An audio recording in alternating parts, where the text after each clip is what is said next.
Well, why do you think that is? I mean, why is that? I mean, is it just because people are lazy today or they're bored?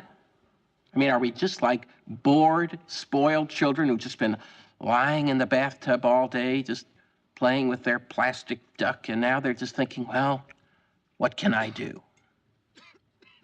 Okay, yes. We're bored. We're all bored now.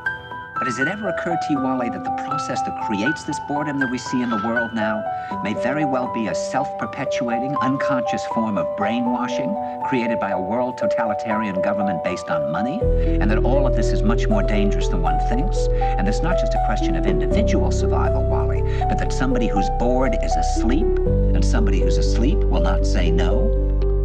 See, I keep meeting these people. I mean, just a few days ago, I met this man whom I greatly admire. He's a Swedish physicist, Gustav Bjornstrand, and he told me that he no longer watches television, he doesn't read newspapers, and he doesn't read magazines. He's completely cut them out of his life because he really does feel that we're living in some kind of Orwellian nightmare now, and that everything that you hear now contributes to turning you into a robot. When I was at Findhorn, I met this extraordinary English tree expert who had devoted his life to saving trees. He just got back from Washington, lobbying to save the redwoods. He's 84 years old. He always travels with a backpack because he never knows where he's going to be tomorrow. And when I met him at Findhorn, he said to me, "Where are you from?" And I said, "New York." He said, "New York, yes, that's a very interesting place. Do you know a lot of New Yorkers who keep talking about the fact that they want to leave but never do?" And I said, "Oh, yes." And he said, "Why do you think they don't leave?" I gave him different banal theories. He said, "Oh, I don't think it's that way at all."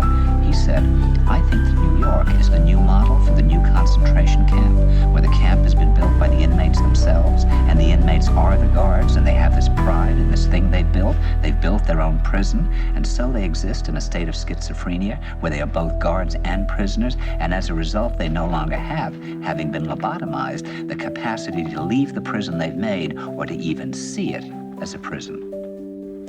And then he went into his pocket, and he took out a seed for a tree, and he said, "This is a pine tree." He put it in my hand and he said, "Escape before it's too late."